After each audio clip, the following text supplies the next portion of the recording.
বৃহস্পতিবার কি ভবানীপুরেই গোটা মিডিয়ার সার্চলাইট? কেন বলছি এই কথা? সম্ভবত ওই দিনই মমতাগড়ে হতে চলেছে শাহী ধামাকা। না, কোনো নির্বাচনী প্রচার নয়, অন্তত নির্বাচনী প্রচার হলে 48 ঘন্টা আগে তা নিয়ে আলোচনার প্রয়োজন পড়তো না, আমরা এই আলোচনাতে ঢুকতাম না। দ্য ওয়ালের খবর, বৃহস্পতিবার শুভেন্দু অধিকারী তার মনোনয়ন জমা দিতে চলেছেন এবং সেটা খোদ অমিত শাহর উপস্থিতিতে। এর আগে আমরা দেখলাম নন্দীগ্রামে তার মনোনয়ন জমা দেওয়ার সময় ধর্মেন্দ্র প্রধান এবং দিলীপ ঘোষ উপস্থিত ছিলেন। কোথাও গিয়ে কি এটা খুব প্রতীকী বা সিগনিফিকেন্ট বলে মনে হচ্ছে না? ঠিক কি ইঙ্গিত করতে চাইছেন বিজেপির শীর্ষ নেতৃত্বরা? এই নিয়েই আমাদের আজকের আলোচনা। আমার সঙ্গে দ্য ওয়ালের editor in chief Shankhadeep Das. Shankhadeep দা, তোমারই ব্রেক ছিল যে ভবানীপুরে মমতা বন্দ্যোপাধ্যায়ের বিরুদ্ধে প্রার্থী হতে চলেছেন সম্ভবত শুভেন্দু অধিকারী, এবং এবার যেটা জানা যাচ্ছে বৃহস্পতিবার তিনি মনোনয়ন জমা দেবেন এবং সেখানে অমিত শাহ খোদ উপস্থিত থাকতে পারেন। খুব সিগনিফিকেন্ট বলার কোনো অবকাশ থাকে না। কি ইঙ্গিত করতে চাইছে বিজেপি নেতৃত্ব? দেখো অর্পিতা, আমরা প্রথমেই বলেছিলাম, এর আগেও বলেছিলাম যে শুভেন্দু অধিকারীকে ভবানীপুরে প্রার্থী করা, এটা কিন্তু বিজেপি শুধুমাত্র এই সেন্ট্রাল ইলেকশন কমিটি মিটিংয়ে ঠিক হয়েছে এরকম নয়। এটা নিয়ে আমার কোনো সন্দেহ নেই এবং আমার সূত্র তাই বলে যে প্রাইম মিনিস্টারের কাছ থেকে গ্রিন সিগন্যাল নিয়েই অমিত শাহরা এটা সিদ্ধান্ত নেন।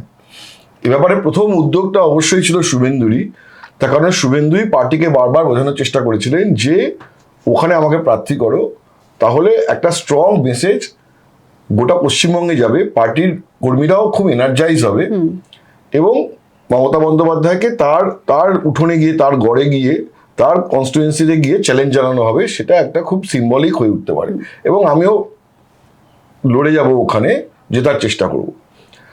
তো প্রাথমিকভাবে বিজেপির মধ্যে একটা ইতস্তত ভাব ছিল, কিন্তু পরবর্তীকালে কি হয়, পরবর্তীকালে পার্টির মধ্যেও এই ডিসকাশন উঠে আসে যে পশ্চিমবঙ্গে একটা বড় অংশের মানুষের মধ্যে, রাজনীতি সচেতন একটা বড় অংশের মানুষের মধ্যে বারবার এই প্রশ্নটা ওঠে এবং ধোঁয়াশা তৈরি হয় যে বিজেপি আর তৃণমূলে কি কোথাও সেটিং আছে।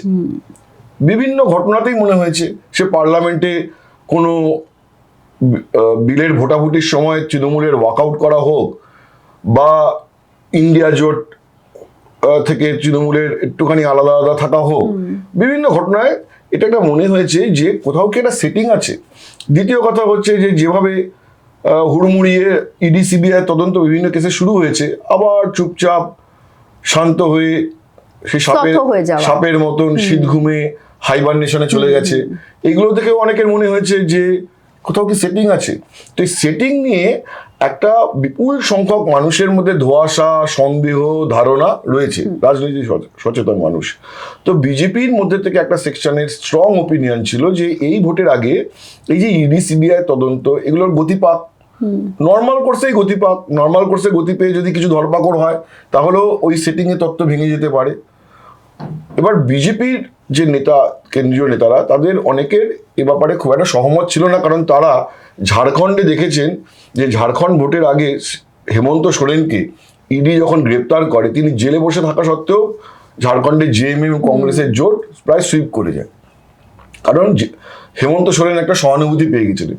তো ওইটাতে বিজেপি মনে করে ওটাতে বিজেপির হাত পুড়েছিল, ফলে বিজেপি ওই রাস্তায় খুব একটা হাঁটতে চায়নি।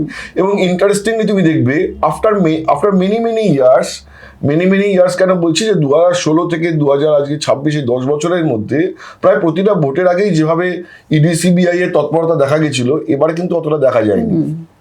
অ্যান্টিসিপেশন ছিল যে এই তো ইডির 200 জন অফিসার কলকাতায় এসে বসে আছেন, এই তো সিবিআই রেড হতে পারে, এসব।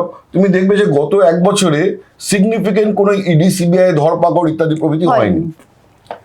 রাদার একটা পলিটিক্যাল রাস্তা চুজ করার পথে বিজেপি গিয়েছে এবং সেখানেই শুভেন্দু বোঝাতে চেয়েছেন যে যদি না ওইসব হয় ইডি সিবিআই তদন্ত, তাহলে আমাকে ওখানে প্রার্থী করো, তাহলে একটা মেসেজ চলে যাবে যে কোনো সিটিং নেই এবং BJP this time is very serious. BJP this time is very serious to fight against TMC.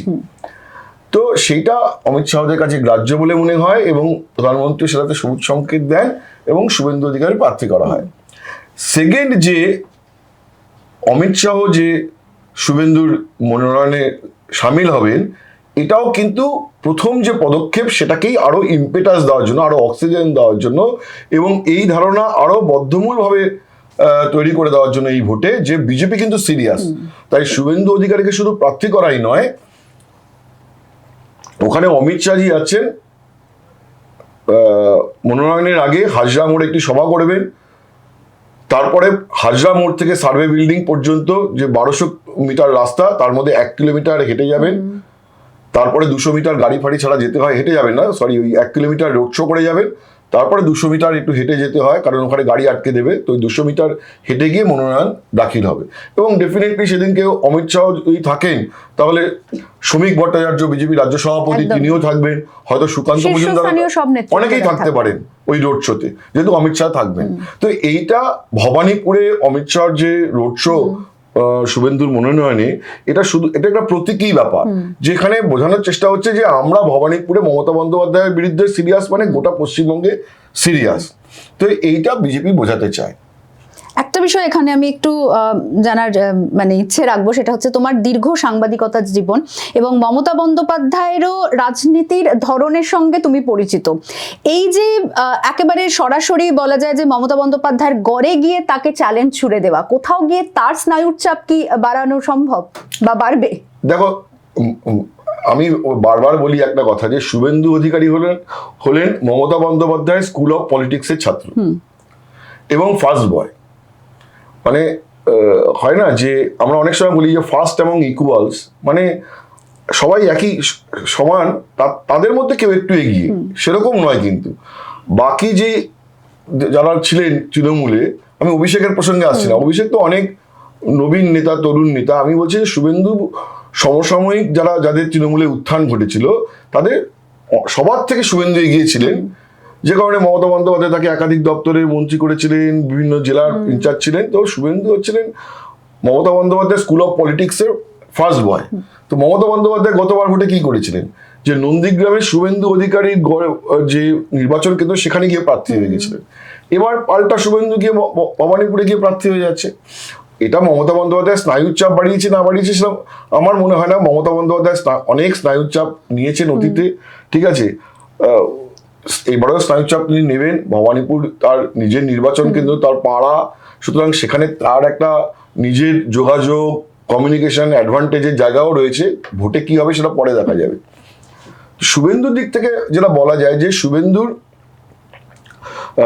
যে হয়তো ন্যাচারাল পলিটিক্যাল অ্যাম্বিশনে, সেখানে হয়তো শুভেন্দুর দিক থেকে এটাও একটা কৌশলও হতে পারে যে পশ্চিমবঙ্গে যে ইলেকশন, সেখানে বিজেপির একটা ডিফল্ট ফেস, বিজেপি তো কাউকে প্রজেক্ট করে না, চিফ মিনিস্টার হিসেবে কাউকে প্রজেক্ট করে, মানে রিসেন্ট টাইমস আর করছে না। একটা সময় লালকৃষ্ণ আডবাণী, অটল বিহারী বাজপেয়ী জমানায় তখন বিজেপি প্রজেক্ট করতো, যেমন শিবরাজ সিং চৌহানকে বা রমন সিংকে একটা সময়, যে তারা ইনকামেন্ট চিফ মিনিস্টার ছিলেন, তাদের প্রজেক্ট করেই ভোটে গেছে। তো এরকম অনেক সময় হয়েছে, ইয়েদুরাপ্পার ক্ষেত্রে হয়েছে।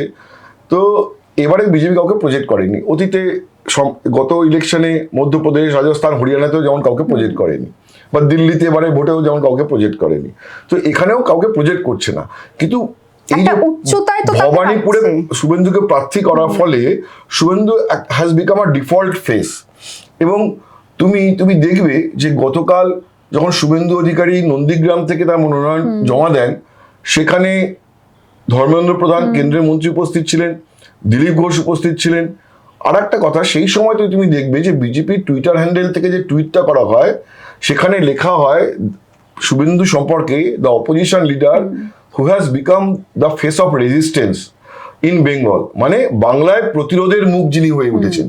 তো বিজেপি যাকে বাংলায় প্রতিরোধের মুখ বলে প্রজেক্ট করছে পার্টির হ্যান্ডেল থেকে, টুইটার হ্যান্ডেল থেকে, তার মানে তাকে তো প্রজেক্টই করছে। এবং তার জন্য অমিত শাহ এসে রোড শো করবেন, এটা ন্যাচারালি শুভেন্দুকে পশ্চিমবঙ্গে একটু রাজনৈতিক উচ্চতাও দিচ্ছে। একদমই। এবং নিঃসন্দেহে ভবানীপুর কেন্দ্র একটা হাই ভোল্টেজ কেন্দ্র, এবং যেটা বারবার তুমি আলোচনায় বলছো যে বিজেপি যথেষ্ট সিরিয়াসলি এই কেন্দ্রের দিকে নজর রাখছে। এই যে শুভেন্দু অধিকারীকে বাড়তি গুরুত্ব দেওয়া এবং তার নন্দীগ্রামের যেরকম আমরা দেখলাম মনোনয়ন জমা দেওয়ার সময় ধর্মেন্দ্র প্রধানের উপস্থিতি, বা এখানে যদি অমিত শাহ থাকেন, একটা পরিকল্পনা করে এগোচ্ছে, সেটা তো স্পষ্ট। এবং এইখান থেকেই কি একটা রিংটোনও তৈরি করতে চাইছে? না, দেখো, পরিকল্পনা তো আছেই, তারপরে বিজেপির আরো কিছু কিছু সমস্যা আছে যেগুলো এটা দিয়েও অ্যাড্রেস করার চেষ্টা বিজেপিতে আছে বলে আমার মনে হয়। এখন বিজেপির কৌশল তো বিজেপি ভালো জানে, আমাদের তো কিছু কিছু করে আমরা সূত্র মারফত যেমন খবর পাই সেরকম ভাবে বলি বা আমরা সেটাকে অ্যানালাইজ করি। দেখো এবারেও বিজেপি যে প্রার্থী তালিকা ঘোষণা করেছে 294টি আসনের মধ্যে মনে হয় একটি আসন বিজেপি জোট শরিককে ছেড়েছে, বাকি সব আসনেই প্রার্থী ঘোষণা করবে। 5-6টা আরো বাকি আছে, আর 1-2 সিটে হয়তো ক্যান্ডিডেট চেঞ্জ হবে। সেখানে কি হয় যে দেখো অনেক জায়গাতেই মনে হচ্ছে যে বিজেপি, অনেকেই বলছেন যে বিজেপি এই তো ক্যান্ডিডেট সিলেকশন ঠিক হলো না, ওয়াকওভার দিয়ে দিল। তো একটা সময় যখন তৃণমূল 294টি আসনে প্রার্থী দিত, বা যখন 2011 সালেও যখন কংগ্রেসের সাথে জোট করার পরে বহু আসনে এমন প্রার্থী দিয়েছেন, তাদেরও অনেক সময় মনে হয়েছে যে এই তো বোধহয় ওয়াকওভার দিয়ে দেওয়া হলো, কারণ সবাই নতুন। বিজেপিতেও 70-77 জন বিধায়ক ছাড়া সবাই কিন্তু সবাই নতুন ফেস।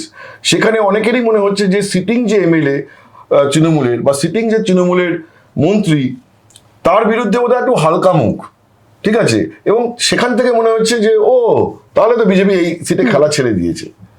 তো বিজেপি বোঝাতে চাইছে যে খেলাটা তো বিজেপি ছাড়েনি, যে কারণে শুভেন্দু অধিকারীকে ভবানীপুরে প্রার্থী করা হয়েছে, এবং পার্টি সিম্বলটাই সব শেষ কথা, ঠিক আছে। তো ফলে ক্যান্ডিডেট কোথায় কি হয়েছে তা নয়, ক্যান্ডিডেট তো সবচেয়ে ভালো ক্যান্ডিডেট যাকে হওয়া সম্ভব ছিল মমতা বন্দ্যোপাধ্যায়ের বিরুদ্ধেই প্রার্থী করা হয়েছে। সুতরাং কোনো আসনেই বিজেপি হালকাভাবে লড়ছে না, প্রতিটা আসনেই বিজেপি সিরিয়াসলি লড়ছে। এটা কিন্তু মমতা বন্দ্যোপাধ্যায়ের কৌশল। তুমি দেখবে যে তৃণমূলের যখন একটা সময় তৃণমূলের ক্যান্ডিডেটরা একটু কম পরিচিত ছিলেন এলাকায় বা স্বল্প পরিচিত ছিলেন, বা তৃণমূলও যখন সবে সবে ক্ষমতায় এসছে বা এরকম, তখনও মমতা বন্দ্যোপাধ্যায় কি বলতেন যে 294টি আসনে আমিই প্রার্থী। তার মানে পার্টির যদি স্থানীয় যে ক্যান্ডিডেট তিনি যদি স্বল্প পরিচিত হন, বা যে ওখানে ক্যান্ডিডেট নিয়ে যদি মনোমালিন্য থাকে বা মতান্তর থাকে পার্টি কর্মীদের বিরুদ্ধে, যেমন ধরো বিজেপির ক্যানিং গোসাবার যে প্রার্থী, সেই প্রার্থী নিয়েই, সে প্রার্থী মানে বাইরের, তো লোকাল যে নেতা কর্মী তাদের মধ্যে একটা আপত্তি আছে যে লোকাল লিডার কাউকে ক্যান্ডিডেট করেনি। তো এরকম তৃণমূলের সমস্যা থাকে। তো সেই জায়গায় মমতা বন্দ্যোপাধ্যায় কি বলেন যে 294টি আসনে আমিই প্রার্থী। সেদিনকে আমি দেখেছি যে নওদায় অভিষেক বন্দ্যোপাধ্যায় মিটিং করতে গিয়েছিলেন, সেখানে নওদায় তৃণমূলের প্রার্থী নিয়ে স্থানীয় কোন্দল রয়েছে। তো অভিষেক কি বলেন যে নওদায় আপনারা মনে করুন আমি প্রার্থী। তো এইখানেও বিজেপিও সেটাকে প্রজেক্ট করতে চাইছে যে শুভেন্দু যখন আজকে ভবানীপুরের প্রার্থী, তাহলে হচ্ছে যে কে লোকালি কে প্রার্থী না প্রার্থী একটা ভালো লোককে দেওয়া হয়েছে এবং তাকে সিম্বলে ভোটটা দাও। এটা বিজেপির একটা ওভারঅল মেসেজিং বলে আমার মনে হয়। আরেকটা বিষয় সেটা হচ্ছে যে ফুটবলে আমরা সবসময় দেখি যে ম্যান মার্কিং করে খেলা, এবং এই যে সিট টার্গেট করে এবারে নন্দীগ্রাম পাশাপাশি একেবারে ভবানীপুরে শুভেন্দুকে ক্যান্ডিডেট করা, কোথাও গিয়ে তুমি এই প্রসঙ্গটা যদিও আগে উত্থাপন করেছো যে যারা কর্মী সমর্থক তারা অনেক বেশি উজ্জীবিত হবে, যেমন ওই পেপটকের মতন, মানে চাঙ্গা করে তোলা তাদেরকে। এবং আমরা দেখেছি যে 2021-এ তৃণমূল কংগ্রেস জিতলেও নন্দীগ্রামের হার একেবারে কাটার মতন বিঁধেছে তৃণমূল কংগ্রেসকে, এবং বারবার শুভেন্দু অধিকারী 5 বছরে সেই কমপ্লিমেন্টারি এই কটাক্ষটা কিন্তু মুখ্যমন্ত্রীর উদ্দেশ্যে তুলে ধরেছে। মানে কতটা সত্যি কর্মী সমর্থকরা উজ্জীবিত হবে। না, আমি তোমাকে গোড়াতেই যে কথাটা বলেছিলাম যে এই সেটিং নিয়ে যে সন্দেহ তো বিজেপির নিচুতলার একাংশ নেতার মধ্যেও ছিল, তারাও তো হতাশ হয়ে গিয়েছে। এবং তুমি নিচুতলা কেন বলবো, যে সিবিআই ইডির তদন্ত নিয়ে আমি তো দিলীপ ঘোষ, শুভেন্দু অধিকারী, শ্রমিক ভট্টাচার্য, রাহুল সিনহা, এই সব নেতার মুখে হতাশার কথা শুনেছি একটা সময়। আর নিচুতলার কর্মীদের মধ্যে তো সেই হতাশার কথা তো শোনাই গেছে, এবং সেটিং এর কথা তো শোনাই গেছে। ধরো আজকে আইপ্যাক এর ঘটনায় যখন ইডি ওই তল্লাশিতে নামলো, তারপরে অনেকে মনে হয়েছিল যে আইপ্যাকে এবার ধরপাকড় হবে বা কিছু হবে।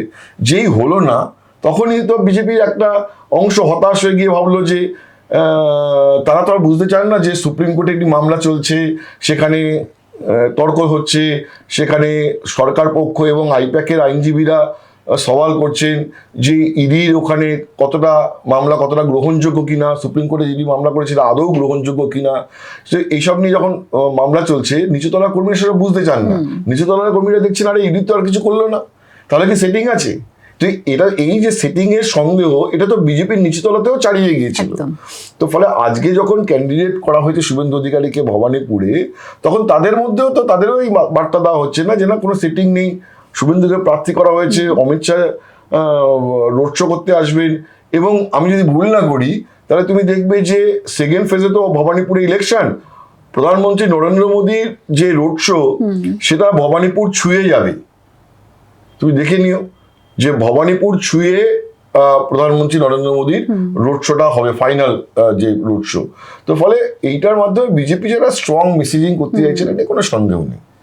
একদমই তাই, অর্থাৎ কোথাও গিয়ে প্রতীকী, কোথাও গিয়ে খুবই সিগনিফিকেন্ট বিজেপির এক একটা পদক্ষেপ। এবং যেরকম বললাম, বৃহস্পতিবার নজর ভবানীপুরের দিকে থাকবেই, কারণ শুভেন্দু অধিকারী তিনি মনোনয়ন জমা দেবেন এবং সেখানে যদি অমিত শাহর উপস্থিতি থাকে তাহলে তা নিঃসন্দেহে কর্মী সমর্থক বিজেপির জন্য যথেষ্ট সিগনিফিকেন্ট এবং তাদেরকে উজ্জীবিত করবে। এবং এই সেটিং তত্ত্ব যেটা বারবার উঠে আসলো, যেটা বিজেপির কর্মী সমর্থক নিচুতলার কর্মীদের মধ্যেও ছিল, শুধুমাত্র তাই নয়, আমরা বিরোধী রাজনৈতিক দলের মধ্যেও বারবার বলতে শুনেছি যে পদ্ম শিবির এবং তৃণমূল কংগ্রেস কোথাও গিয়ে একই কয়েনের এপিটোপিট। এই সিপিএম সবসময় বলতো, একদমই তাই। এই যে ন্যারেটিভটা দীর্ঘদিন ধরে চলে এসেছে বিজেপি এবং তৃণমূল কংগ্রেসের ক্ষেত্রে, সেটাও কোথাও গিয়ে কিন্তু ভাঙতে চাইছে বিজেপি। নিঃসন্দেহে বৃহস্পতিবার একটা হাই ভোল্টেজ কেন্দ্রের দিকে আমাদের প্রত্যেকের নজর থাকবে। তবে এখানেই আমরা আজকের আলোচনা শেষ করব। বাকি সমস্ত খবরের জন্য অবশ্যই চোখ রাখুন দ্য ওয়ালে।